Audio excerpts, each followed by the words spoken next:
Carney Chukwuemeka going from Villa to Chelsea for £15 million. And then the rumors that Villa might want to replace him with Curtis Jones. It then stems into what Liverpool do in the midfield. Tyler Morton going out on loan. Oxlade-Chamberlain out for 2 months with an injury. And maybe it's related to Jota. Okay, this is somewhat related. Jota kind of finishes off our complement of forwards pretty nicely, pretty sweetly. Is the squad perfectly assembled? That's the question I'll ask. And Louis, I'll go to you first on that. It's a very loaded question. How well assembled is the squad, and what else could be done, seeing what's happening elsewhere in the market? I think it's an easy slam dunk for me to say we probably need a midfielder, don't we? I looking at all the regulars in the live chat, I struggle to see one who would disagree with that. Yeah, for me, our attack, as you say, is solid. Our defense is immense. I can't remember who said it on here, but I believe we probably got two of the best centre-back combinations in world football at the moment. Was that not you, Louis, who said that we have the three best centre-back combos? No, someone else said that, but it was me and you who were on it as well. I can't put the quote to the face. I'll go find it. But yeah, Van Dijk and Konate and Van Dijk and Matip. Van Dijk and Gomez is maybe up there. Give Gomez some time. We need that box-to-box midfielder to maybe start to replace Henderson. I don't think Henderson is still capable of a performance. Yes, there we go. It was Anthony. There we go. We've solved it. Henderson's still capable of performances. He is the leader in the dressing room. He can be consistent when he needs to be. But we've got to start future planning for that as well. And no, for me, it is probably that right-sided eight where we just need that one little bit of quality and someone who can make the role their own. But maybe that is Harvey Elliott. I don't know. But with the injuries coming through, Oxlade-Chamberlain's injured. Keita's ill. He's not injured, so that's okay. Curtis Jones has picked up a little niggle as well. So, I feel like we are only an injury or two away from uproar among some people in the fan base. Here's how I related to Jota. I figured out how to relate it to Jota. So, Tino, we saw Jota come in, help. We've seen Diaz help Mane knock on. We've seen Jota come in, kind of helped Firmino. I don't want to say Firmino kind of really has been great since Jota's arrival. This has been kind of a decline in his career generally, but it helped our squad. It helped us kind of ease that burden off of him. When you see those signings and the competition for places they provided, the improvement in players who currently the squad provided, tell me why signing a midfielder wouldn't make Jordan Henderson better, wouldn't make Fabinho a bit better, wouldn't make Thiago a bit better, Keita a bit better. It wouldn't make every single midfielder a bit better by having a different option, as Louis mentioned, a box-to-box guy. Why can't we learn from Jota and apply it to the midfielders? I'd love to sit here and say I'd be like the devil's advocate and say, oh, we don't need a midfielder. I disagree with what he's saying, but we should. I honestly think it's a mistake. As much as I trust Klopp and I trust Pep and FSG to a certain extent, I trust the decisions they're making. I think it's the wrong one. But that's just me. Going slightly back to a point we made about Jota and playing games and fitness. I honestly think the reason why Ox doesn't play more is because he needs that run of games. And I think this was the summer, if he hadn't have got injured, that we should have just gone, get lost. With all due respect to Ox, lovely, seems like a lovely guy, not good enough for Liverpool Football Club. So I think this is a summer we should have gone, right, Ox, there you are, out the door, 10, 12, whatever, however many millions you want for him, and then gone, right, I'm putting all of my eggs in one basket. I'm going to go out and buy either Jude or I'm going to buy whoever the heck you want to buy, whether it's a stopgap or the right guy, the main one who's going to be in our midfield for the next 10 years. This is what we should have done. So yeah, I noticed you brought that little book there. I'm currently reading it at the moment. It's a very good read. It's a very good read, and I'm sure we'll have a lot more content on it coming up as well. But yeah, like I say, we need we need a midfielder. I think this is a big year for Curtis Jones. This is the year that Curtis Jones has again, another guy who's really got to step up. As much as I'm sure we've talked about previously, he's happy being that squad player, being the Scouser, he's homegrown. He's happy in that position. He needs to step up. Is this the time, maybe next season, where he sits and thinks, do I need to walk away from Liverpool Football Club in order to make my senior career? Because you see a lot of Scousers who come through, a lot of local lads who come through, are happy. They're happy sitting at Liverpool Football Club. And as much as I'd love, and I'd pay the club millions and millions of pounds if I could afford it, just to sit on the bench for 30 seconds. Not even play, just to sit on the bench.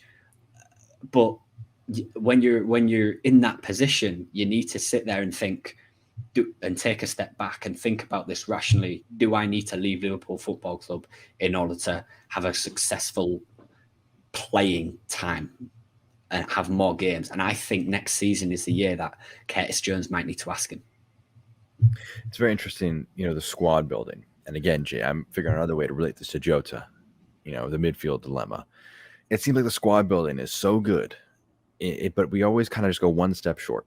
We just kind of say we're comfortable going just a tiny bit short from where we could go. You think back to 2 seasons ago now, could have signed one extra center back 6 months early, and maybe our season looks a little bit different after we have that center back crisis.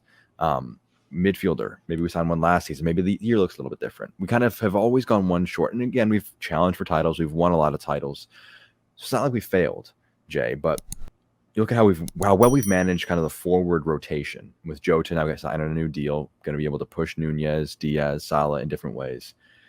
Why isn't there midfielder being signed? Because Tino makes a lot of good points with Jones, with Ox. Is it as simple as we don't have a good option, we want to wait for Jude?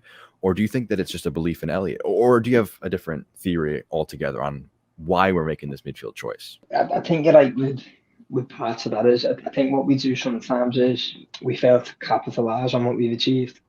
So when we won the Premier League, you think of the great Premier League teams of the Premier League era, Chelsea, United, City, they all win the league, and next season they all improve.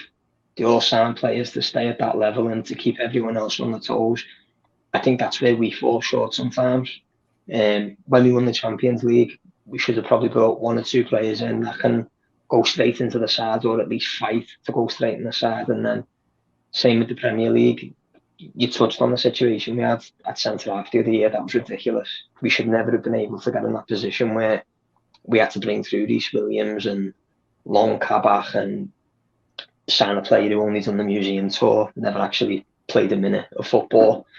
So, yeah, it is. I think the reason we've done it this year, honestly, is because Klopp's hell-bent on getting the one person he wants. Now, obviously, we all say Bellingham. If that is who he wants, it looks to me like he's done what he's done with Van Dijk. He'd rather wait than just get someone in. The only problem for me is I think you can still sign midfielders that aren't stopgaps. There's still midfielders available that improve what we've got already. There is midfielders out there that are better or more reliable than Keita, Oxlade-Chamberlain. I don't want to say Curtis because he's young and he doesn't need opportunities, but that's not a stopgap. If the player you sign is better than what you've got, it's improving your squad, which is where I think sometimes fans argue with each other about it, because not getting your main man doesn't necessarily mean you're getting a stopgap if you're still improving your side. And like I said, the only reason I think we've not signed a midfielder is because it's a similar situation to the Van Dijk one. He's waiting for the man that he wants. That one turned out quite well. So if our midfield signing turns out as well as that signing does, maybe we can rue what could have been if we'd done it a bit earlier. But if it pans out that well in the long term, that's not the worst case. Just on Jones, I just find this is an interesting one. There was the image of him with the boot on his right foot. I forget, maybe it was his left foot. It was 50-50 guess. Let's hope I flipped the coin. I was right there. Is a loan the right choice for him? I think it's in a spot where he's not guaranteed minutes here. He may need this kind of just week in, week out football at a lower level. Louis, for you, what's the situation? What's your choice for Curtis Jones? I'd keep him.